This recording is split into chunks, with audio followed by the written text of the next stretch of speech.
ओम शांति। आज हम सभी के बीच मधुबन ग्लोबल हॉस्पिटल से विशेष डॉक्टर श्रीमंत शाहू भाई जी हमारे साथ जुड़े हुए हैं।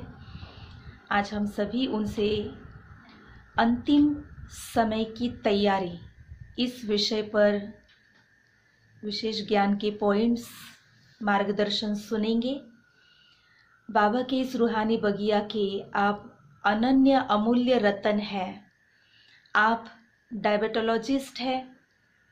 करीब 34 इयर्स से आप इस ईश्वरीय ज्ञान मार्ग में चल रहे हैं और 29 वर्ष से पूरी तरह से समर्पित रूप से बाबा के यज्ञ में global hospital and research centre में आप अपनी सेवाएं दे रहे हैं। आपके द्वारा कई डायबिटीज कैंप्स हुए हैं, देश विदेश में आप सेवाएं देते रहते हैं और आज हम सभी के बीच डॉक्टर साहब उपस्थित हैं। तो अंतिम समय की तैयारी के लिए स्थूल और सूक्ष्म मेंटल एंड फिजिकल रीति से हम कैसे फिट रहे और क्या प्रिपरेशन करें, उसके सुंदर मार्गदर्शन आज हम भाई जी के द्वारा सुनेंगे। भाई जी, आपका इस ईश्वरीय परिवार में, पूना में, मम्मा की भूमि, विद्या की देवी, विद्या की नगरी पूना की भूमि पर बहुत बहुत स्वागत है। चलिए सुनते हैं आदरणीय भाई साहब से। ओम शांति। ओम शांति। प्यारे प्यारे भाई और बहनों, मैं आपको महाभारत की एक सुंदर दृष्टांत सुनाता हूं। महाभारत युद्ध के समय में कर्ण और अर्जुन दोनों का युद्ध चल रहा था। हम सभी जानते हैं महाभारत उपाख्यान में कर्ण को एक महायोद्धा माना जाता है, महावीर माना जाता है। कर्ण और अर्जुन का दोनों का युद्ध चल रहा था। तो अर्जुन एक तीर मारता था तो कर्ण का रथ कई योजन पीछे हट जाता था। फिर कर्ण आता था, फिर लड़ता था, फिर अर्जुन एक तीर मारता था, कर्ण का रथ काफी दूर तक एकदम पीछे धकेल देता था। ऐसे अनेक बार उसका रथ को पीछे हटा दिया अर्जुन ने, परंतु आखिर एक बार कर्ण ने एक तीर मारा तो अर्जुन का नंदीघोष रथ कुछ कदम पीछे हट गया। तो भगवान कर्ण की बहुत भूरी भूरी महिमा करने लगे। तो अर्जुन को सहा नहीं गया। ये तो कहानी है, इसका अर्थ क्या है मैं आपको समझाऊंगा बाद में। तो जब अर्जुन का रथ कुछ कदम पीछे हट गया तो भगवान जब महिमा करने लगे, अर्जुन कहता है, प्रभु मैं उसका रथ को कितने योजन तक पीछे हटका दिया, इतने बार पीछे हटा दिया और आप मेरी एक बार भी महिमा नहीं की और वो मेरा रथ को कुछ कदम पीछे हटाया तो आप इतनी महिमा करने लगे हो। तो भगवान कहते हैं, अरे अर्जुन, उसका रथ तो एक साधारण रथ है। तेरा रथ जहां स्वयं मैं विराजित हूं, 33 करोड़ देवताएं विराजित है, ऊपर मारुति ध्वजा पकड़ के बैठा है, ऐसा एक शक्तिशाली रथ को अगर वो कुछ कदम भी हटा दिया पीछे तो वो शक्तिशाली नहीं तो तू शक्तिशाली है। कहने का मतलब था कि कर्ण इतना एक महावीर होते हुए भी महाभारत युद्ध में हार गया था। जानते हैं ना सभी क्यों हार गया? बताइए कैसे हारा? युद्ध करते करते कर्ण का रथ का एक पहिया जमीन के अंदर धंस गया था। और ऐसे समय पर जब रथ ही धंस गया नीचे तो कैसे चलेगा? तो कर्ण रथ से नीचे उतर करके अर्जुन को कहता है, अर्जुन मुझे थोड़ा सा वक्त दे, मैं मेरा रथ को निकालता हूं, फिर युद्ध करेंगे। एक योद्धा कुछ नियमबद्ध होता है। जो योद्धे होते हैं उनका नियम क्या है, सुन मैं तुझे रणनीति क्या है सुनाता हूँ, सुन। मुझे थोड़ा सा वक्त दे, मैं रथ को निकालता हूँ, फिर लड़ेंगे। तो उसी वक्त भगवान कहते हैं, अर्जुन ये तुझे रणनीति सुनाने आया है। तेरा बेटा अभिमन्यु को जब सप्त महारथी एक ही साथ आक्रमण करके चारों दिशा से उसको वध कर दिए थे, उस समय ये भी तो था। क्या उसको रणनीति पता नहीं है? जब भरी सभा में द्रौपदी का वस्त्र हरण कर रहे थे, ये भी तो था। ये तुझे अभी शिक्षा देने आया है, मार, यही वक्त है। इसी वक्त में तू अगर नहीं मारा तो इसको कभी नहीं मार सकता है, मार इसको। भगवान तो वास्तव में किसको मारना काटना तो नहीं सिखाएंगे, इसमें हमें क्या इसका आध्यात्मिक शिक्षा है, हमें लेने की आवश्यकता है। कहने का भावार्थ था, ये स्टोरी कहने का भावार्थ था कि ये शरीर को एक रथ कहा जाता है। इसको चलाने वाली जो शक्ति है, आत्मा इसके अंदर रथी है। एक रथवान या रथी कितना भी मजबूत हो, कितना भी शक्तिशाली हो, कितना भी महावीर क्यों ना हो, अगर रथ उसका खराब है, जमीन के नीचे धंस गया है या गाड़ी पंक्चर है, तो ड्राइवर क्या कर सकता है? इसलिए उसका रथ जब धंस गया था, वो युद्ध में हार गया। कहने का मतलब है जीवन एक संग्राम है दोस्तों। जीवन रूपी संग्राम में अगर हमारा शरीर रूपी रथ भी अगर शक्तिशाली नहीं है, तो भी हम इस जीवन संग्राम में हार जाएंगे, कितना भी महावीर क्यों ना हो हम। तो इस शरीर हमारा बहुत मूल्यवान है, और आत्मा शरीर के बिना कुछ भी नहीं कर सकती है। एक ड्राइवर कितना भी एक्सपर्ट क्यों ना हो, उसके पास गाड़ी ही ठीक नहीं है, खटारा पूरा बिल्कुल पंक्चर है, क्या करेगा वो? कुछ नहीं कर सकता है। ठीक इसी तरह जीवन में चाहे किसी भी क्षेत्र में हम प्रगति करना चाहते हैं, आध्यात्मिक क्षेत्र में भी अगर हम आगे बढ़ना चाहते हैं, प्राचीन काल से हमारे ऋषि मुनि भी ये अनुभव करके गए हैं। आध्यात्मिकता में भी आगे बढ़ने के लिए, स्पिरिचुअल प्रोग्रेस के लिए भी हमें एक हेल्दी बॉडी की आवश्यकता है, हेल्दी बॉडी की आवश्यकता है। इसलिए महर्षि पतंजलि हम सभी को योगासन सिखा के गए थे। Yoga is for mental health, आसन इज़ फॉर फिजिकल हेल्थ। लेकिन धीरे धीरे लोग वो योग को तो भूल ही गए, खाली आसन करते रहते हैं और उसको योगा योगा योगा करते रहते हैं। अरे भाई, वो सब आसन है, वो पोस्चुरल एक्सरसाइजेस है, फ्लेक्सिबिलिटी एक्सरसाइजेस है, वो योगा थोड़ी है। इसलिए देखिए, हम शीर्षासन, पद्मासन, हलासन, चक्रासन, अर्धमत्स्यासन, मंडूकासन आसन कहते हैं। कभी कोई नहीं कहता है कि पद्मा योग या चक्रा योग, वज्रा योग नहीं कहा जाता है, सब उसको आसन कहा जाता है। तो ये सारा शारीरिक व्यायाम है। तो शरीर को कितना भी ठीक करें, लेकिन मन ठीक नहीं होगा तो भी तन पर उसका असर पड़ेगा। तो तन और मन, इसलिए कहा जाता है एक sound mind in a sound body, एक healthy mind in a healthy body. दोनों अगर ठीक है, जैसे ड्राइवर भी ठीक है और गाड़ी भी ठीक है, दोनों ठीक है तो नथिंग लाइक दैट। गाड़ी कितना भी सुंदर हो, ड्राइवर अनाड़ी है तो कहीं भी ठोक देगा, एक्सीडेंट हो जाएगा। और ड्राइवर कितना भी अच्छा हो, लेकिन गाड़ी ठीक नहीं है तो भी ड्राइवर क्या करेगा? दोनों परिपूरक है, दोनों को ठीक करना जरूरी है।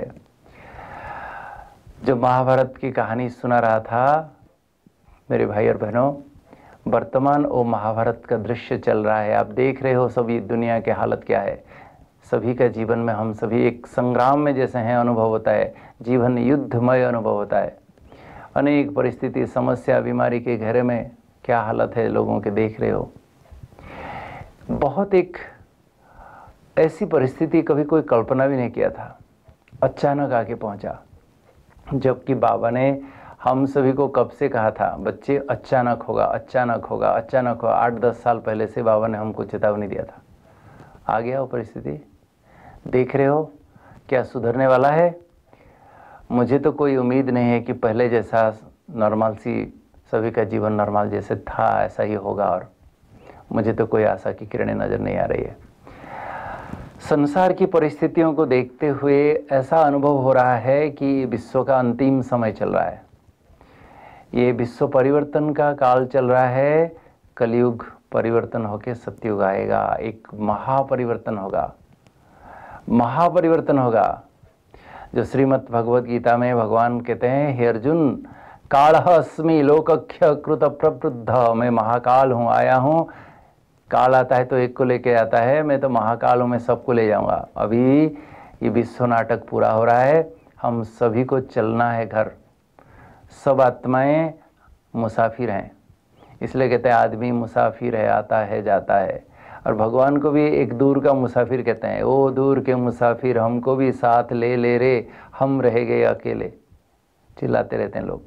तो अंत में जो दूर का मुसाफिर आता है इस दूर देश में, वास्तव में हमारा घर तो बहुत ऊपर है, इस सूरज चांद सितारों से भी, जहाँ कल्पना वैज्ञानिक लोग कल्पना भी नहीं कर पाते हैं, उनको पता ही नहीं ये सब चीज़ें। वर्तमान युग का जो विज्ञान है ये तो भौतिक विज्ञान है, बहुत सीमित है, इसका जो नॉलेज है बहुत सीमाबद्ध है। परंतु आध्यात्मिक विज्ञान बेहद का विज्ञान है। तो साइंस से भी साइलेंस शक्ति और श्रेष्ठ है। जिस आध्यात्मिक ज्ञान से हमें पता चलता है कि ये संसार में 3 लोक है, त्रिलोक कहा जाता है, भगवान को त्रिलोकीनाथ कहा जाता है।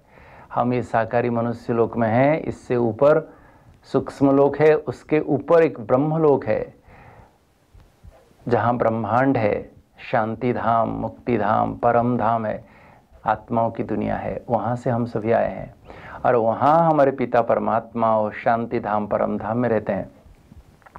इसलिए उनको कहा जाता है पार ब्रह्म परमेश्वर। इस दुनिया से बहुत दूर ऊपर जो ब्रह्म तत्व है, अखंड ज्योतिर्मय ब्रह्म तत्व, छठा महातत्व, वहाँ वो परमेश्वर रहते हैं, पार बहुत दूर। तो वहाँ से वो दूर के मुसाफिर आते हैं हमको साथ ले चलने के लिए। कहते हैं ये विश्व नाटक पूरा हो रहा है, तुम आत्माएं इस शरीर रूपी भिन्न भिन्न शरीर रूपी ड्रेस पहन के तुम अभिनय कर रहे थे विश्व रंगमंच पर, चलो अभी घर फिर से हम एक न्यू बिगिनिंग शुरू करेंगे, एक नया शुरुआत करेंगे, फिर से सतयुग प्रारंभ होगा। तो अभी जो समय चल रहा है, चाहे आध्यात्मिक शक्ति भरने के लिए, क्योंकि अंत में ऐसा समय अभी आने वाला है, देखना ये WHO परिगणना की है, वर्ल्ड हेल्थ ऑर्गेनाइजेशन का कहना है कि थोड़े समय के अंदर, थोड़े साल के अंदर विश्व के मेजॉरिटी लोग मानसिक बीमारी ग्रस्त हो जाएंगे, मानसिक बीमारियों से ग्रसित हो जाएंगे, क्योंकि संसार की समस्याएं, परिस्थितियां, बीमारियां, ये सब कोई झेल नहीं पाएगा। अभी ये लॉकडाउन पीरियड में चलो घर में टीवी चल रहा था, मोबाइल चल रहा था, लोग बिजी रह गए, बहुत अच्छा। लेकिन वैज्ञानिक प्रेडिक्ट कर रहे हैं जो विश्व की, जो हमारे पृथ्वी की मैग्नेटिक पावर है, बहुत कम होता जा रहा है। थोड़े समय के बाद ये सैटेलाइट्स, ये फ़ोन सब डेड हो जाएंगे। और कभी 3rd वर्ल्ड वॉर हो गया, ये तो पहले ही ये सारा सैटेलाइट को उड़ा देंगे, जिससे सारे नेटवर्क बंद। अगर चारों तरफ लड़ाई झगड़ा शुरू हो गया और इधर प्राकृतिक आपदाएं शुरू हो गई, इधर नेट भी बंद, इंटरनेट बंद, मोबाइल नहीं कर सकते हो, कौन क्या कहाँ है कुछ भी पता नहीं, कैसी स्थिति होगी सोच लीजिए। सभी मनुष्य बिल्कुल मानसिक बीमारियों से ग्रसित हो जाएंगे। ऐसे समय को मुकाबला करने के लिए, सामना करने के लिए बहुत प्रकार की शक्तियाँ चाहिए। समाने की शक्ति, सामना करने की शक्ति, सहन करने की शक्ति, परखने की शक्ति, निर्णय करने की शक्ति, उस समय क्या करना क्या नहीं करना, ये सारे शक्तियों की आवश्यकता होगी। कहाँ से मिलेगी ये शक्तियाँ? है कोई सोर्स? एक ईश्वर ही है जिसके लिए हम प्रार्थना करते हैं, इतनी शक्ति हमें देना दाता, मन का विश्वास कमजोर ना हो। तो परमात्मा सर्वशक्तिवान कहा जाता है। जो उनको नहीं पहचाना है, परमात्मा से शक्ति नहीं लिया है, वो अंतिम समय का दृश्य में और टिक ही नहीं पाएगा, हार्ट फेल होके जाना पड़ेगा उसको। परंतु जो ईश्वरीय शक्ति, आध्यात्मिक शक्ति से शक्तिशाली होंगे, वो ये संसार के सभी परिस्थितियों को बिल्कुल साक्षी दृष्टा होकर देखते रहेंगे और सबको शुभकामना, शुभ भावना अपने मनसा द्वारा जिसको जो चाहिए उस शक्ति का दान वरदान दे सकेंगे। वो साक्षात्कार मूर्त के रूप में प्रत्यक्ष होंगे विश्व के सामने। उनको देखकर लोग भगवान को पहचानेंगे। तो ऐसा एक समय आ रहा है, कोई भी हो उसके पास अगर ये धन दौलत महल माड़ी गाड़ी मोटरें कुछ भी काम में नहीं आने वाला है। अभी भले घर में BMW है, मर्सिडीज है, क्या कर रहे हैं सब? लॉकडाउन पड़ा है ना, कुछ नहीं कर सकते हो। करोड़ों रुपया घर में रखो, सोना चांदी जेवर क्या काम का है? अभी कुछ भी काम में नहीं आएगा अंत में। ये सारे जो बाबा कहते इतने समुद्र को सुखा सुखा के इतना बड़े बड़े बिल्डिंग बनाए हैं, ये तो थोड़ा सा धरती हिले देखना क्या हाल होगा। ये अंतिम समय का दृश्य नज़ारे देख रहे हो, जिस प्रकार पॉपुलेशन एक्सप्लोजन, जिस प्रकार प्राकृतिक आपदाएं, जिस प्रकार की बीमारियां, ये विश्व का अंतिम चरण चल रहा है विश्व नाटक का। मेरे भाई और बहनों, हम तैयार हो जाएं। इसके लिए सबसे पहले हमारे तन को कैसे ठीक करें ताकि हम साधना कर सकें, क्योंकि आध्यात्मिक साधना के लिए, तपस्या के लिए शरीर अगर ठीक नहीं तो साधना नहीं कर सकते हैं। चाहे ज्ञान आहरण करने में, चाहे योग लगाने में, चाहे सेवा करने में, आपको एक बहुत सुंदर निरोगी तन चाहिए। संगम युग में वर्तमान समय जो चल रहा है, कलयुग जा रहा है, सतयुग आ रहा है, अभी संगम युग है। जैसे रात्रि जाती है दिन आता है, एक प्रभात का समय चलता है, अभी ऐसा एक कलयुग और सतयुग का बीच का समय चल रहा है। इसको संगम युग कहा जाता है। इस समय ही स्वयं परमात्मा इस धरा पर आते हैं। परमात्मा शिव हैं, वो सर्वेश्वर हैं, परमेश्वर हैं। और जब आते हैं इस संसार का अंत करते हैं, फिर आदि शुरू करते हैं। इसलिए उनको कल्पांत कहा जाता है, अनादि कहा जाता है, आदि कहा जाता है। तो वो आए हैं अभी और हमें वरदान दे रहे हैं। कहते हैं मेरे बच्चे, मैं तुमको 21 जन्म निरोगी बनाने के लिए आया हूँ। शारीरिक व्याधि कोई हमारा जन्म सिद्ध अधिकार नहीं है। बीमारी का कारण हम खुद हैं। हम नेचर को इतना बिगाड़ दिए, उसका रिपरकेशन हम भोग रहे हैं। हमारी जीवन शैली को बिल्कुल बिगाड़ दिए, जिसके कारण खुद ही भोग रहे हैं। हमारे खान पान चाल चलन सोच विचार कैसा बिगाड़ दिए सब बिल्कुल। तो इसलिए हम इस कलयुगी दुनिया में आप देख रहे हो सभी मनुष्य की जीवन की हालत। इस कलयुग के अंतिम समय में जो निरोगी है वो बहुत भाग्यवान है। जो निरोगी होगा वही साधना पुरुषार्थ तपस्या सब अच्छी तरह से कर सकेगा।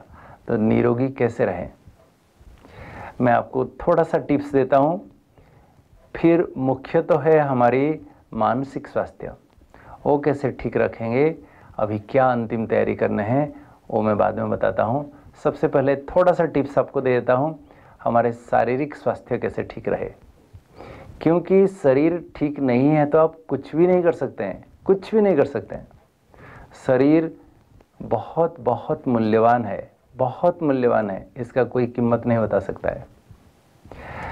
तो शरीर को ठीक रखने के लिए ऐसे तो बहुत सारी बातों की जानकारी चाहिए, परंतु मुख्य रूप में 3 बातों की चर्चा करेंगे हम।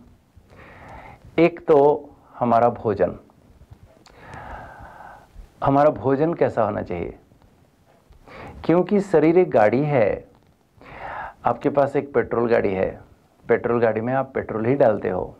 अगर उसमें आप भूल से भी अगर डीजल डाल दिया, केरोसिन डाल दिया, सरसों का तेल डाल दिया, मूंगफली का तेल डाल दिया, क्या हाल होगा, सोच लो थोड़ा। ठीक इसी तरह ये शरीर को क्या खिलाना है हमें समझ होनी चाहिए।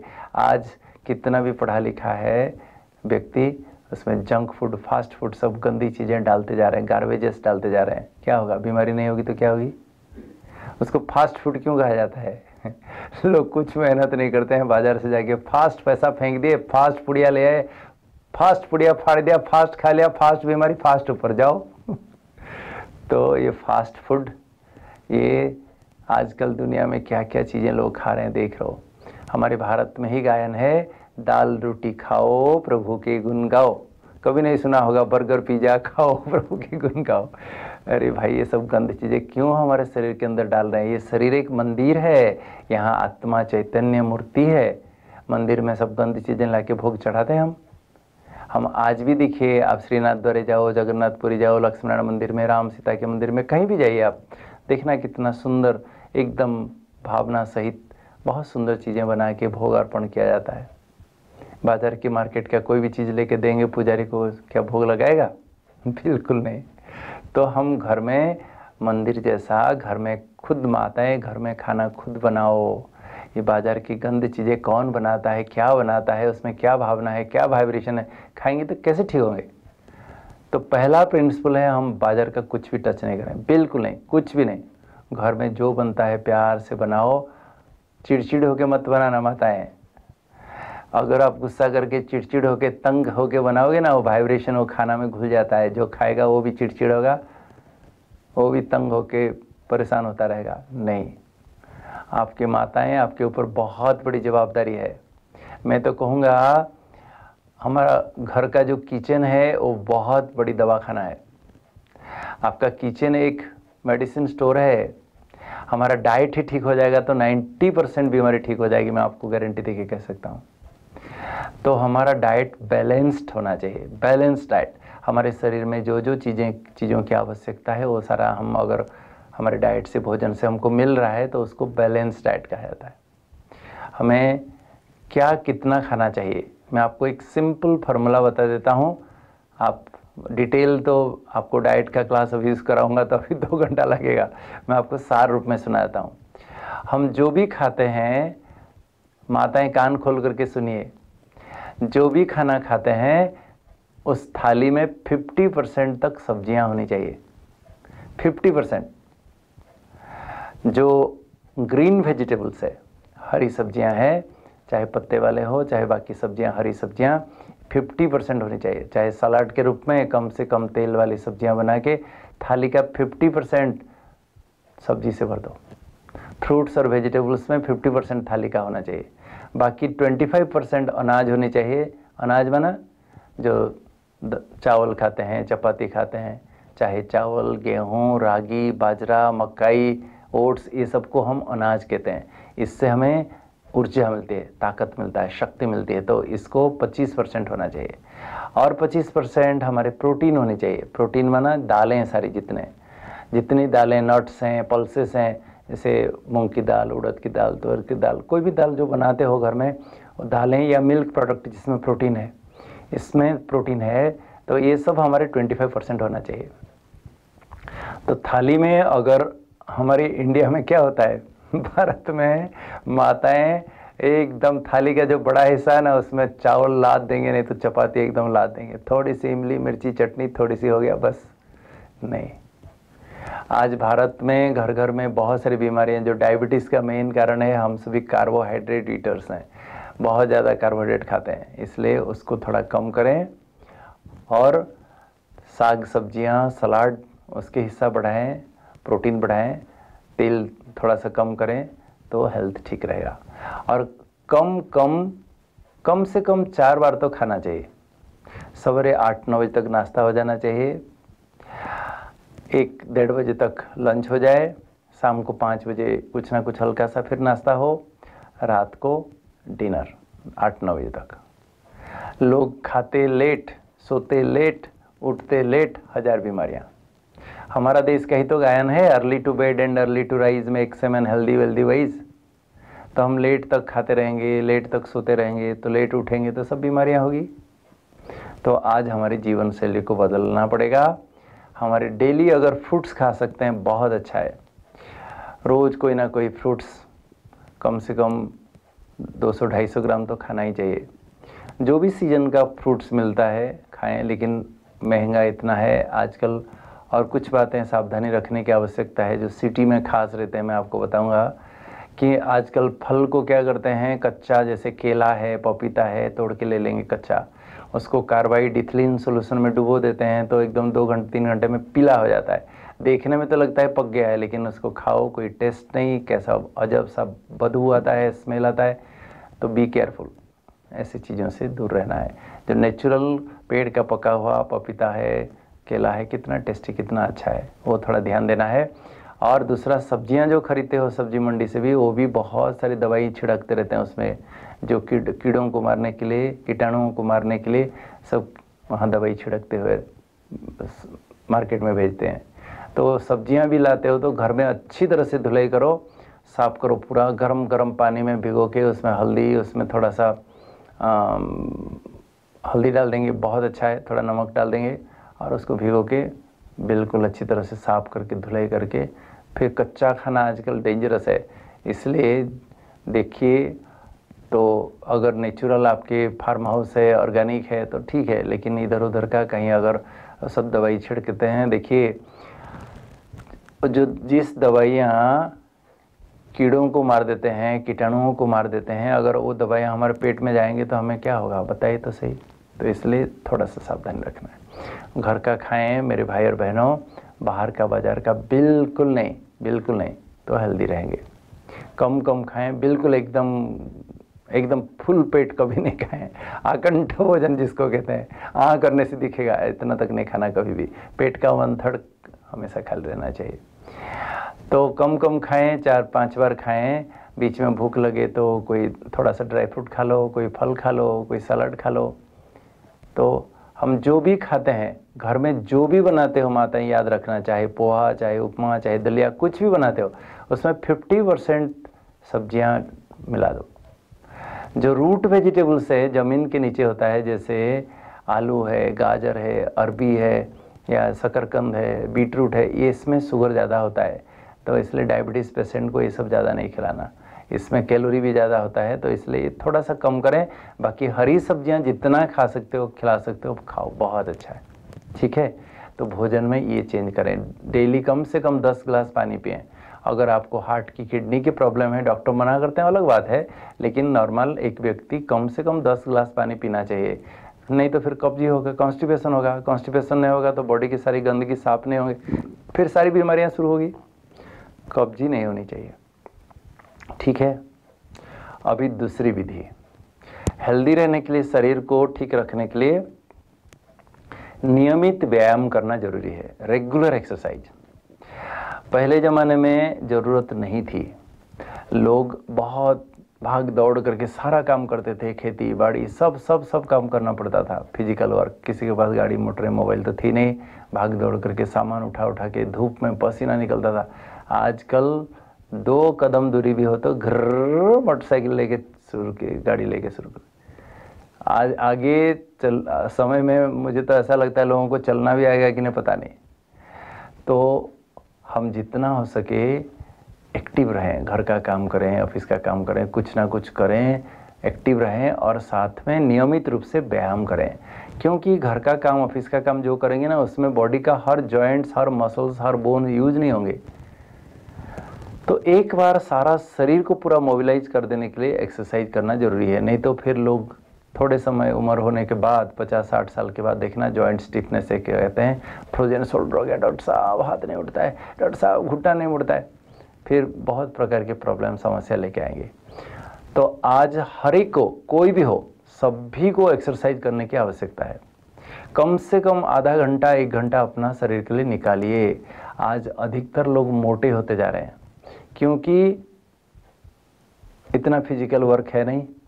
घर घर में एसी है, एसी कार है, एसी हॉल में बैठे रहो, एसी कार में घूमते रहो। आजकल तो हमारा जो चेयर है ना, चेयर के नीचे भी पहिया है, यहाँ से वहाँ जाना है तो उठ के नहीं जाना है, और चेयर में बैठ के घर, अरे भाई क्या उसमें चुंबक है क्या, सटक गए क्या उसमें तो उठ के कम से कम जाओ, नहीं। तो आज ऐसा हालत हो गया कि बात मत पूछिए। इसलिए अभी सभी को एक्सरसाइज करने की आवश्यकता है। 1 घंटा अपने लिए जो नहीं देगा, फिर 1000 बीमारियां होगी, फिर हॉस्पिटल में दवाई खाते रहो, देते रहो, डॉक्टर को पैसा, फीस, हॉस्पिटल में फीस देते रहो। तो बैलेंस डाइट और रेगुलर एक्सरसाइज, एक्सरसाइज रेगुलर चाहिए। क्योंकि जैसे हम बचपन से, देखिए रोज हम खा रहे हैं रोज। अब 2 दिन आपको अगर खाना नहीं मिले तो क्या हाल होगा, कैसे बेहाल हो जाते हो। ऐसे ही आप कितने सालों से एक्सरसाइज क्यों नहीं करते हो, लेकिन 2 दिन भी एक्सरसाइज छोड़ दिया तो एक्सरसाइज का जो बेनिफिट है खत्म। इसलिए हमें एक्सरसाइज करना रोज़ बहुत बहुत आवश्यक है।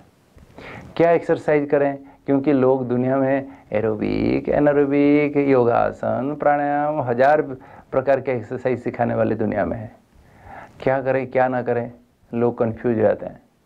देखिए, दुनिया में जितने भी एक्सरसाइज सिखाया जाता है वो सारा से कंप्लीट एक्सरसाइज नहीं है। कंप्लीट एक्सरसाइज बॉडी के लिए जो चाहिए, एक प्रकार का एक्सरसाइज में सब कुछ नहीं मिलता है, नहीं होता है। कंप्लीट एक्सरसाइज जिसमें सब कुछ है, उसमें वार्म अप है, स्ट्रेच अप है, उसमें एरोबिक है, एनरोबिक है, सब प्रकार का एक्सरसाइज जिसमें हो उसको हम कंप्लीट एक्सरसाइज कहेंगे। सबसे सिंपल एक्सरसाइज है वॉकिंग। सबको चलना आता है, चलना किसको नहीं आता है? लेकिन जिसके घुटने में ऑस्टियोआर्थराइटिस हो गया, घुटना एकदम पेन होता है, वो चल भी नहीं पाते हैं। जो बहुत ओवरवेट है नहीं चल पाते हैं। आज हमारे भारत में 60% लेडीज़ और 1 लेडीज़, खास करके जो शहरी इलाका में रहते हैं, ओवरवेट हो चुके हैं। अमेरिका, डेवलप्ड कंट्रीज़ में सबसे हेल्थ के बहुत बड़े मुख्य समस्या है ओबेसिटी। लोग 65% एडल्ट्स अमेरिका में मोटे हो चुके हैं। बहुत बड़ी समस्या है, क्योंकि आपका वेट 10 किलो भी बढ़ गया शरीर का तो आपका हार्ट को एक दिन में 1000 लीटर से ज़्यादा खून को पंप करना पड़ता है। तो हार्ट बेचारा का क्या हाल होगा, आप सोच लो। आप ओवरवेट हो गए तो 1000 बीमारियाँ आएगी। 1000, 1-2 नहीं, मैं कहता हूँ 1000 बीमारियाँ। डायबिटीज़ आएगा, ब्लड प्रेशर आएगा, थायराइड आएगा, कोलेस्ट्रॉल आएगा, कैंसर आएगा, ऑस्टियोआर्थराइटिस होगी, स्लीप एपनिया होगा, कमर दर्द होगा, घुटना दर्द होगा, वेरिकोज वेन होगा, क्या क्या नहीं होगा। कितनी सारी बीमारियां आपको क्या गिनती कराऊं। तो ओवरवेट होना, वेट बढ़ना भी एक बीमारी है। इसलिए एक्सरसाइज करना जरूरी है। जो नियमित एक्सरसाइज करेगा उसका आइडियल बॉडी वेट वो मेंटेन करके रखेगा। आइडियल बॉडी वेट क्या है? हमारे हाइट के अनुसार जितना हमारा वेट होना चाहिए उतना अगर है तो उसको आइडियल बॉडी वेट कहा जाता है। मान लीजिए आपका हाइट 5 फुट है। 5 फुट को कितना सेंटीमीटर है? 1 फुट को 30 सेंटीमीटर, 5 फुट को 150 सेंटीमीटर। उसमें 100 माइनस कर दो, कितना रहा? 50। तो आपका बॉडी वेट 50 किलो होना चाहिए। Height in centimetre minus 100 equal to जितना रहा उतना किलो बॉडी वेट होना चाहिए। बहनों के लिए तो 105 माइनस करना चाहिए, लेकिन छोड़ दीजिए, आपके लिए 5 किलो हम कंसेशन दे देते हैं। तो आप 100 याद रखिएगा। आज ही अपना बॉडी वेट चेक कीजिए, देखिए अगर आप ओवरवेट हो तो 1000 बीमारियाँ आएगी, 1000 बीमारियाँ आएगी। इसलिए चिंता लग जानी चाहिए कि मेरा बॉडी वेट को मैं नॉर्मल कैसे करूं। हमारे भारत में लोगों का बॉडी वेट ज़्यादा नहीं है, लेकिन पेट सेठ जैसा है। हाथ पाँव तो दुबले पतले, पेट देखो तो इतना बड़ा।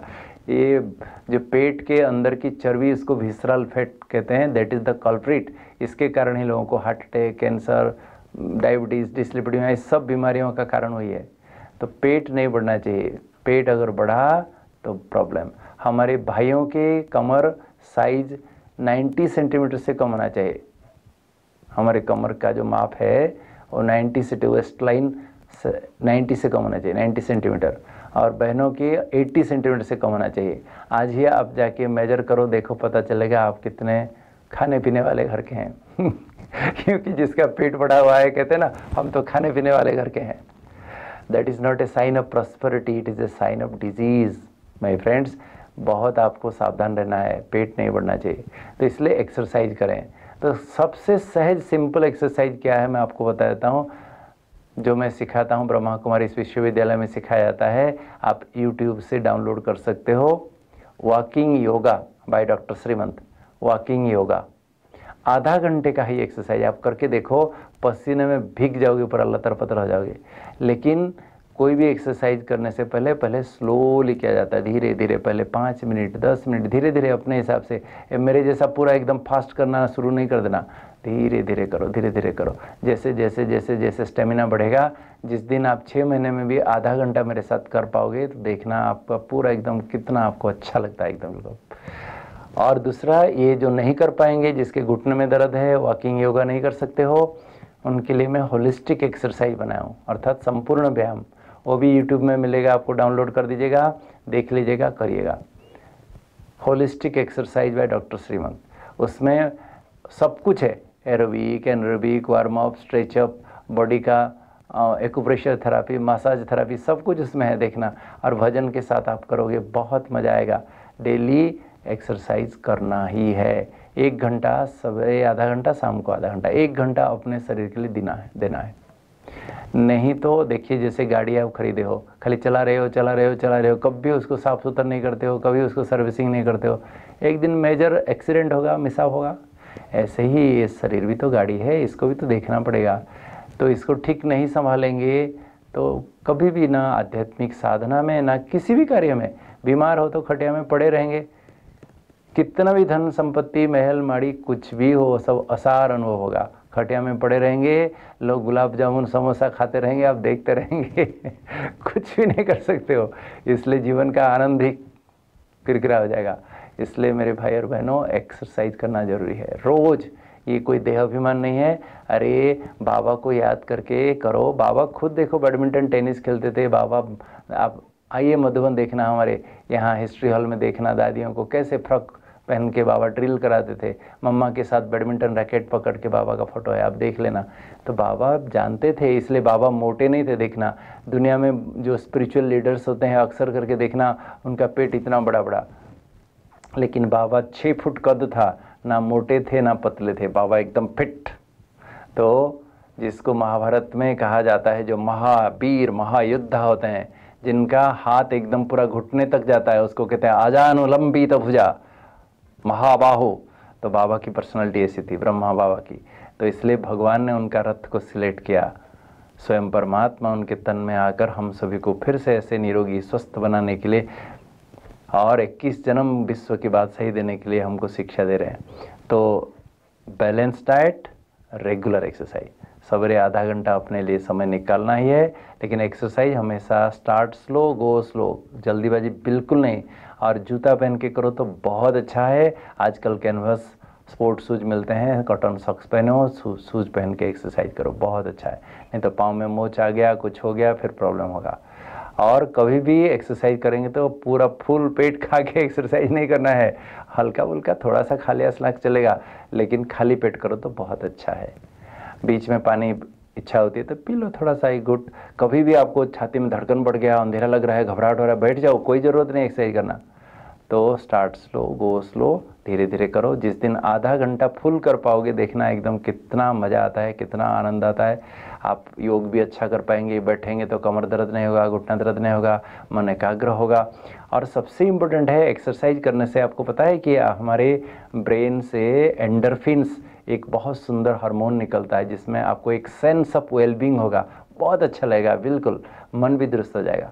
एक्सरसाइज करने से तन भी दुरुस्त तो मन भी दुरुस्त हो जाएगा। इसलिए रोज़ एक्सरसाइज करना ही है, ठीक है।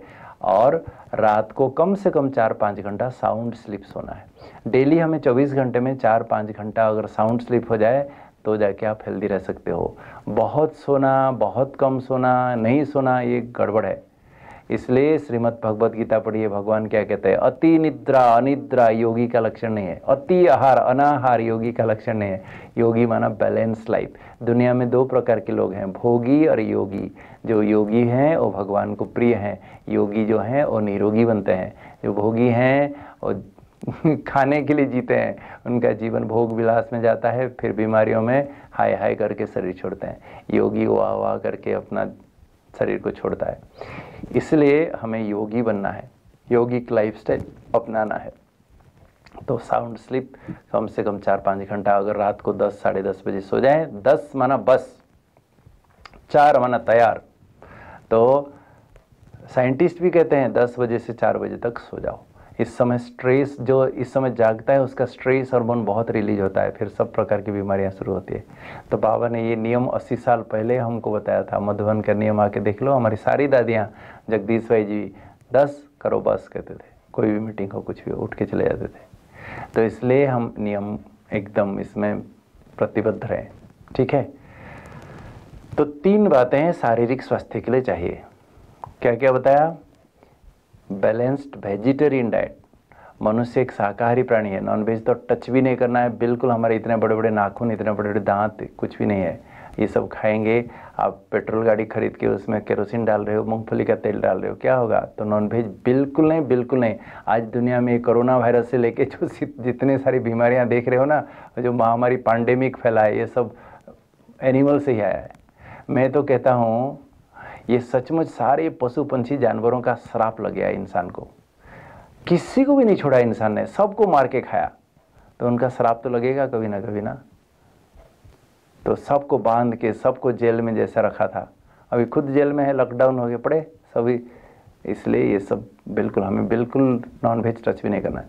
शुद्ध शाकाहारी भोजन, बैलेंस डाइट, वेजिटेरियन डाइट और रेगुलर एक्सरसाइज 1 घंटा कम से कम, आधा घंटा सवेरे आधा घंटा शाम को, और गुड रेस्ट 4-5 घंटा साउंड स्लीप। देखो फिर फिजिकली हेल्दी रहेंगे ही। लेकिन गाड़ी को कितना भी चमका के रखो, ड्राइवर और नाड़ी है तो क्या होगा, बताया था ना। तो ड्राइवर को भी ठीक करना है, अर्थात हमारे अंदर जो आत्मा है, अंतरात्मा, ये अगर ठीक नहीं है तो तन कैसे ठीक होगा। आत्मा में जो मन है, सारा दिन हम सोचते रहते क्या क्या। और ये मानसिक स्वास्थ्य बहुत इम्पोर्टेंट है। जिनका मन स्वस्थ नहीं है, अनेक व्यर्थ संकल्प चलता है, नेगेटिव संकल्प चलता है, फिर लोग तो सुसाइड भी कर लेते हैं। आज देखना कितने लोग सुसाइड कर रहे हैं, आप तो समाचार में सुनते होंगे। संपन्न है, पैसा की कमी नहीं है, अभिनेताएं हैं, क्या क्या जीवन में कोई कमी नहीं, फिर भी सुसाइड कर रहे हैं। तो मानसिक स्वास्थ्य बहुत बहुत इम्पोर्टेंट है।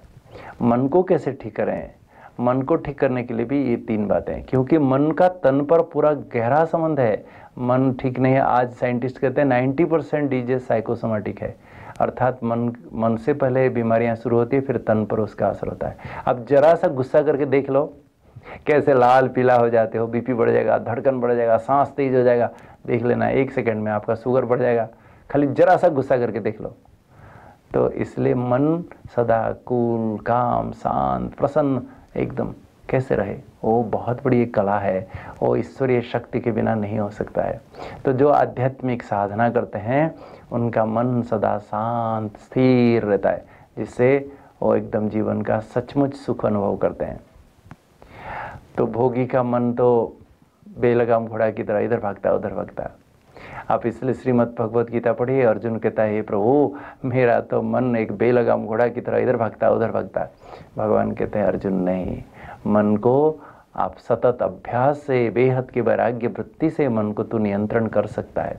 और मन को जो अपना कंट्रोल में कर पाया, अधीन में कर पाया, कहते हैं मन जीते जगत जीत। मन चंगा तो कटौती में गंगा। तो मन ठीक नहीं तो कुछ भी ठीक नहीं, संसार असार अनुभव होगा। इसलिए मन को ठीक करना बहुत जरूरी है। मन सदा प्रफुल्लित रहे, आनंदित रहे, मन कैसे खुश रहे, गदगद रहे, कैसा होगा,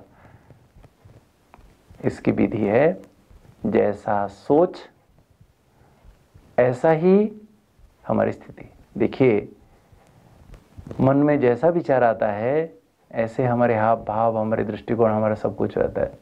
तो सोच विचार, मन में जो सोच आता है उस सोच को कैसे पॉजिटिव बनाए, हमें सीखने की आवश्यकता है। सोच से ही मनुष्य को स्ट्रेस अनुभव होता है, सोच से ही मन में खुशी होती है। तो इसलिए सोच विचार को मन का भोजन कहा जाता है। They are the food, thoughts are the food for the life कहा जाता है। A beautiful life begins with a beautiful mind. जिसका मन में अच्छे विचार चलते हैं उसका जीवन ही अच्छा हो जाता है। ए पॉजिटिव माइंड हील्स, ए नेगेटिव माइंड किल्स। जैसे आज कोई किसी को मर्डर कर रहा है, चल दूसरों को नहीं, सुसाइड करते हैं, खुद को खुद मर्डर कर दिया। क्या मन में अच्छे विचार चल रहे थे? तो मन में अच्छा विचार चलाएंगे तो इट विल स्टार्ट हीलिंग, आपके शरीर में हीलिंग शुरू हो जाएगा, बीमारियां सब ठीक हो जाएगी। मन में नेगेटिव सोच चलेगा तो क्या हाल होगा। तो मन में सदा पॉजिटिव सोच कैसे चले, इसकी विधि है मेडिटेशन। मेडिटेशन मेड्री शब्द से आया है। मेड्री माना टू हील, अपने आप को हीलिंग करना है। कैसे होगा? वो पॉजिटिव सोच से ही, जो परमात्मा हमें सिखाते हैं। वो आके हमें जो मेडिटेशन, राजयोग मेडिटेशन सिखाते हैं, जो श्रीमद् भगवत गीता में वर्णन है, उसको प्राय लोग भूल गए हैं। तो उसको अच्छी तरह से अभ्यास करना पड़ेगा तो मन शांत हो जाएगा। इसलिए अर्जुन जब योग सीख जाता है, अंत में कहता है, प्रभु मैं गत संशय हो गया, नष्ट मोह हो गया, स्मृति लब्ध हो गया, मैं मेरे कर्तव्य में अभी जुट जाऊंगा। तो भगवान भी ये संसार में हमें वही योग सिखाने पुनः आए हैं। कहते हैं, मेरे बच्चे योगी बनो, राजयोग सीखो तो तुम्हारा मन सदा दुरुस्त रहेगा। तो ब्रह्मा कुमारी शिष्य विश्वविद्यालय में जो हम राजयोग सिखा रहे हैं, हमें 4 सब्जेक्ट्स पढ़ाया जाता है यहाँ। ये एक विश्वविद्यालय है, आध्यात्मिक विश्वविद्यालय। दुनिया में आध्यात्मिक संस्था कहीं है ही नहीं, सारी रिलीजियस संस्था है। दुनिया में स्पिरिचुअलिटी लोगों को पता ही नहीं है, रिलीजियोसिटी है। स्पिरिचुअलिटी क्या है? स्पिरिचुअलिटी जहाँ स्पिरिट अर्थात आत्मा का ज्ञान, परमात्मा का ज्ञान, इस सृष्टि रूपी रचना का ज्ञान, रचयिता का ज्ञान, कर्म की गुह्य गति का ज्ञान, सारी सृष्टि का सार का ज्ञान जो भगवान हमें सिखाते हैं वो आध्यात्मिकता में है। लेकिन जब स्पिरिचुअलिटी से स्पिरिट ही उड़ गया, बाकी रिचुअल रह गया, उसको हम धर्म कहेंगे। धर्म में क्या होता है? खाली रिचुअल्स ही है और क्या है, उसमें कुछ भी है नहीं। इसलिए आज दुनिया में इतनी लड़ाई झगड़ा मार पीट, आज धर्म के नाम से जितने नरसंहार हुआ है संसार में और किसी के कारण नहीं हुआ है। ये कोरोना तो कुछ भी नहीं है, मैं बता रहा हूँ। लोग धर्म के नाम से लड़ाई झगड़ा करके कितने लाखों करोड़ों लोगों का मर्डर कर दिए हैं। आप इतिहास अगर पढ़ोगे देखना क्या क्या हुआ है। तो आज धर्म जो है वास्तव में वो सभी धर्मों की ग्लानि हो चुकी है। इसलिए अति धर्म ग्लानि जब होती है, यदा यदा ही धर्मस्य ग्लानिर्भवति भारत, तब भगवान आते हैं और आके फिर हमें याद दिलाते हैं भगवान को कैसे मन मनाभाव सिखाते हैं, मन को कैसे परमात्मा में लगाना सिखाते हैं। उसको मेडिटेशन कहा जाता है। मेडिटेशन अर्थात मन मनाभाव। तो यहाँ 4 सब्जेक्ट पढ़ाया जाता है। ये ईश्वरीय विश्वविद्यालय है, स्पिरिचुअल यूनिवर्सिटी है। यहाँ ईश्वरीय ज्ञान दिया जाता है, सहज राजयोग सिखाया जाता है, दिव्य गुणों की धारणाएं सिखाई जाती है और ईश्वरीय सेवा करना सिखाया जाता है, जिसमें हम एक परफेक्ट ह्यूमन बीइंग बन सकते हैं। जो देवताएं होंगे उनके जीवन में क्या होगा? सर्वगुण संपन्न, 16 कला संपूर्ण, संपूर्ण निर्विकारी, मर्यादा पुरुषोत्तम जो कहते हैं, इसी पढ़ाई से ही वो ऐसे बनते हैं। हम जितनी जितनी सेवा करेंगे हमारे अंदर कलाएं आएगी, 16 कला संपूर्ण बन जाएंगे। जैसे मान लीजिए किसी को खाना बनाना नहीं आता है, वो जाके किचन में 1 महीना सेवा करे, देखना वो सीख जाएगा। किसी को कपड़ा सिलाना नहीं आता है, टेलरिंग डिपार्टमेंट में जाके सेवा करें, हमारे मधुबन में आके जाके देखना सीख जाएगा। जिसको जो चीज़ की कमी है सेवा करेंगे तो सारी कलाएं सब सीख जाएंगे, तो 16 कला संपूर्ण बन जाएंगे। इसी प्रकार जितने जितने धारणा सब्जेक्ट में हम आगे बढ़ेंगे तो सभी गुणों की धारणा होगी। ज्ञान से बाबा जो देवता जीवन में क्या क्या होगा, देवताएं दैवी गुण संपन्न होंगे, उनके जीवन में अंतर्मुखता, अनुशासन, अथक आज्ञाकारी, आत्मविश्वास, ईमानदारी, उदारता, गंभीरता, गुणग्राहकता, धैर्यता, नम्रता, निश्चिंतता, निर्भयता, परोपकार, पवित्रता, स्फूर्ति, विवेकशील, रहमदिल, शुभावना, शालीनता, सत्यता, ये सारी जो गुण है देवताओं के जीवन में, ये सारे गुण हमारे जीवन में फिर निखरने लगेंगे। और जितने जितने हम योग में जो राजयोग मेडिटेशन सिखाया जाता है उसको राजयोग मेडिटेशन भी कहा जाता है। तो जितना जितना मेडिटेशन के अनुभवी होंगे हमारे अंदर ईश्वरीय शक्ति आएगी।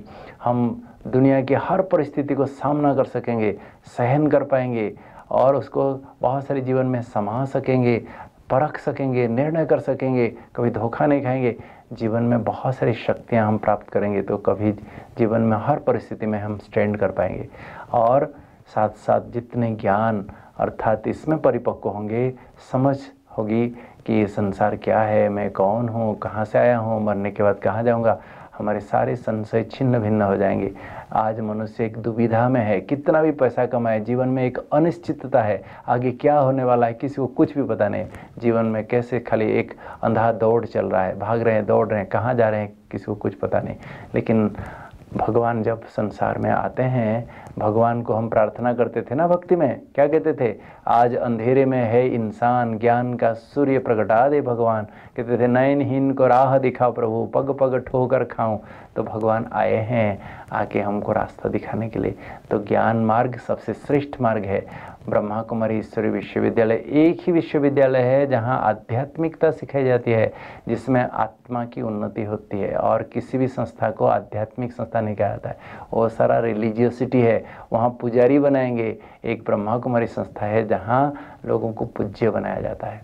तो इसलिए यहाँ जो शिक्षाएं हैं, जीवन में कोई अगर नित्य अध्ययन करता है, श्रवण करता है, पठन पाठन करता है, अंतर्मुखी होकर सेल्फ इंट्रोस्पेक्शन करके उसको जीवन में इनकलकेट करता है, धारण करता है, तो एक परफेक्ट ह्यूमन बीइंग बन जाता है।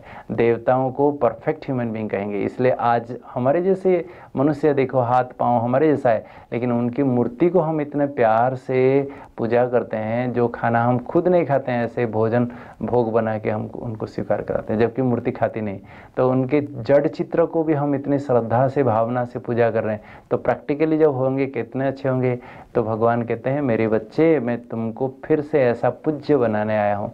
दुनिया में किसी भी संस्था में जाओ, देखना आपको पुजारी बनाएंगे, कहेंगे यहाँ सिर झुकाओ, यहाँ ये करो, वहाँ पूजा करो, यहाँ मंत्र पढ़ो। ये सब दुनिया में जो भी सारे सिखाते हैं, चाहे प्रार्थना करना, चाहे वंदना करना, चाहे आरती उतारना, माला फेरना, जप तप करना, उपवास करना, जागरण करना, तीर्थ व्रत करना, ये सबको भक्ति कहा जाता है। लेकिन भक्ति में ज्ञान न होने के कारण, समझ न होने के कारण अंधश्रद्धा है। लेकिन जो बहुत लंबे समय से भक्ति किया है, भगवान को ढूंढा है सच्चे दिल से, जब भगवान उसको मिल जाते हैं, भगवान ज्ञान देते हैं। ज्ञान से ही गति, मुक्ति, सद्गति होती है। ज्ञान अर्थात समझ। जब ज्ञानी बनते हैं, फिर परमात्मा से मन को लगाते हैं, योगी बनते हैं, तो ज्ञान और योग के आधार से ही ये भवसागर से हम पार हो जाते हैं, हमें मुक्ति, जीवन मुक्ति मिलती है। तो अभी अंतिम समय है मेरे भाई और बहनों, अभी विश्व परिवर्तन का समय है। अभी भगवान लास्ट समय, 80 साल से भी ज़्यादा हो गया है, भगवान हमको पढ़ा के, अभी पढ़ाई भी पूरी हो गई। ईश्वरीय विश्वविद्यालय की कोर्स पूरा हो गया है, अभी examination knocking at the door. जैसे किसी स्टूडेंट का एग्जामिनेशन एकदम नज़दीक आ गया है, टीचर पढ़ाना बंद कर देता है, कहता सेल्फ स्टडी करो, तैयार करो। ऐसे ही भगवान इतने समय से आके हमको पढ़ा के गए हैं, कहते हैं अभी तैयार हो जाओ। तैयार हैं आप सभी? जाने के लिए तैयार हैं? चाहे या ना चाहे, कोई भी तो जाना ही पड़ेगा। अंत में भगवान किसी को छोड़ेंगे नहीं, सबको लेके जाएंगे। लेकिन एक होता है भरपूर होके जाना, भगवान से सब कुछ खजाने लेके भरपूर होके जाना। लोग कहते हैं खाली हाथ आया जग में, खाली हाथ जाना रे, लेकिन नहीं, हम तो भरपूर होके जाएंगे। भगवान से ले लो, लूट लो, जो लेना है ले लो। पहले पहचानो भगवान कौन है। दुनिया में बहुत सारे भगवान हैं, कोई अपने को भी भगवान कहलाता है, लेकिन वास्तव में मनुष्य को भगवान नहीं कहा जा सकता है। कोई मनुष्य को भी भगवान हो ही नहीं सकता है। भगवान तो एक है, सबका मालिक एक है, सभी कहते हैं। दुनिया में जितने भी बड़े बड़े धर्मात्माएं आए हैं, कोई अपने को भगवान नहीं कहा है। Jesus never told I am God, he told God is light, lead kindly thou light, I am the son of God. सभी अपने को मैसेंजर, पैगंबर कह के गए हैं, भगवान खुद को नहीं कहे। उनके अनुयायी, उनके फॉलोअर्स बाद में उनको भगवान कहते हैं। तो भगवान एक है, वो सर्वेश्वर है, सबका ईश्वर। कौन है वो? देखिए, राम का ईश्वर है रामेश्वर, कौन है? शिव है। विष्णु का ईश्वर, ब्रह्मा का ईश्वर, शंकर जी के ईश्वर, कृष्ण जी के ईश्वर शिव ही हैं। इसलिए गोपेश्वर कहा जाता है, ब्रह्मेश्वर, विश्वम्भरेश्वर, शंकरेश्वर, त्रयंबकेश्वर कहा जाता है। नारियों का ईश्वर नारीश्वर, बच्चों का ईश्वर बालेश्वर, बूढ़ों का ईश्वर बूढ़ेश्वर, देवता असुर दोनों के ईश्वर देवासुरेश्वर, और त्रिभुवनेश्वर विश्वेश्वर, सभी का ईश्वर सर्वेश्वर। अगर किसी का नाम सर्वेश्वर है, उससे बड़ा कोई हो सकता है? इसलिए शिव परमात्मा नमः कहा जाता है। बाकी सब राम देवाय नमः, कृष्ण देवाय नमः, विष्णु देवाय नमः, गणपति देवाय नमः, सब देवी देवाय नमः, लेकिन एक शिव जी को ही शिव परमात्मा नमः कहा जाता है। तो वही पाप कटेश्वर, मुक्तेश्वर, सर्व पाप हर है, उनको याद करेंगे। वही ध्यानाधार है, ध्यान का आधार है, योगीश्वर है, योग सिखाने वाला है वो। तो अभी आए हैं, हमें मेडिटेशन सिखा रहे हैं। उनको कैसे शांति से, प्यार से बैठ के, बड़े प्यार से उनके स्वरूप को, उनके गुणों को, उनके उपकार को, उनके एहसान को चिंतन करना, उनके प्यार में भाव विभोर हो जाना, खो जाना, उनसे सर्व संबंधों का अनुभव करना, उसको मेडिटेशन कहा जाता है। जो हमारी बहनें प्यार से सिखाते हैं, आप एकदम शांति में थोड़ा समय, सब्रे सब्रे, सब सोए रहते हैं, सबको टाइम होता है, सब्रे जल्दी, खाली नींद को त्याग करना पड़ेगा। जल्दी थोड़ा उठ के तैयार हो जाओ, बैठो, बड़े प्रेम से बाबा के प्यार में गदगद हो जाओ, खो जाओ, रोमांच हो जाए, आनंद विभोर हो जाओ, एकदम आनंदाश्रु आंखों से गिरे। तभी जन्म जन्मांतर के पाप कटेंगे, फिर सारी शक्तियाँ की अनुभूति होगी, गुणों की अनुभूति होगी। तो अभी तैयारी करो मेरे भाई और बहनों, क्योंकि अंत में योग लगेगा नहीं, चारों तरफ मारा मारी हाहाकार होगा, उसमें क्या करेंगे, कुछ भी नहीं कर पाएंगे। अभी जितना समय मिलता है, जितना योग तपस्या बढ़ाना है बढ़ाओ, सफल करो अपने तन मन धन। देखना किसकी दबी रहेगी धूल में, किसका राजा खाए। जिस दिन इंटरनेट बंद हो गया सब पैसा ठप, देखना कोई बैंक वाला कोई देगा नहीं, एक पैसा देगा नहीं, सब जाएगा। इसलिए मैं तो कहूँगा अभी सफल करो। अब ईश्वरीय सेवा अर्थ में सफल करेंगे तो बाबा आपको पदम गुना करके 21 जन्मों के लिए माला माल बना देंगे। मेरे भाई और बहनों, तीव्र पुरुषार्थी बनो, यही मेरी सबके लिए शुभकामना शुभभावना है। व्यर्थ बातों से बचो, इधर उधर कहीं नहीं यार, बिल्कुल नहीं। दाल रोटी खाओ, प्रभु के गुण गाओ, बाबा के गीत गाते गाते थोड़ा एक्सरसाइज करो, साउंड स्लीप करो, जल्दी उठो, जल्दी खाओ, जल्दी सो, जल्दी उठो। अभी ये लॉकडाउन पीरियड में क्या धंधा है, कुछ भी नहीं। जल्दी उठ के बहुत अच्छे अच्छे प्यार के बाबा के गीत बजा दो, आनंद विभोर हो जाओ, गदगद हो जाओ, खो जाओ। ओह बाबा, मैं कभी स्वप्न में भी नहीं सोचा था आप आएंगे संसार में। आप मुझे पूज्य देवी देवता विश्व का मालिक बना रहे हो, मेरे ख्याल में नहीं था, ख्वाब में नहीं था। बाबा मैं शुक्रिया, मैं किन शब्दों में आपका शुक्रिया करूं। बाबा थैंक यू। तो दिल से बाबा का शुक्रिया करो, देखो फिर जीवन में कितना सुंदर होगा। ठीक है, तो आप जीवन में सदा स्वस्थ रहो, मस्त रहो, तीव्र पुरुषार्थी बनो, बाबा की उम्मीदों के सितारे बनो, नैनों के तारे बनो। चलेंगे हम थोड़े समय, बस मुझे तो ऐसा लग रहा है 2 4 5 साल का ही खेल है, फिर तो सब जाना पड़ेगा, फिर वापस आएंगे स्वर्ग में सतयुग में। ठीक है, सबको ढेर सारी बधाइयाँ, मुबारक हो मुबारक हो मुबारक हो। ओम शांति। ओम शांति। बहुत ही सुंदर तरीके से आदरणीय भाई जी ने हम सभी के बीच अपने अनमोल विचार, अपना ज्ञान का मंथन, बाबा के महावाक्य, अंतिम समय की तैयारी हम किस प्रकार से करें, अंतिम सत्य क्या है, उसको हम सभी के समक्ष रखा, हमें जागरूक किया, इशारे दिए, और इन सुंदर इशारों को हम समझते हुए ज़रूर इस अनुसार अपने जीवन को आगे बढ़ाएं, अपने पुरुषार्थ में तीव्रता लाएं, जिसके आधार से हम ऐसे तीव्र पुरुषार्थी बनकर अंतिम समय को, इस अंतिम समय के हिसाब से अपनी अंतिम तैयारी हम कर सकेंगे। बहुत बहुत शुक्रिया भाई जी आपका, बहुत बहुत धन्यवाद। ओम शांति।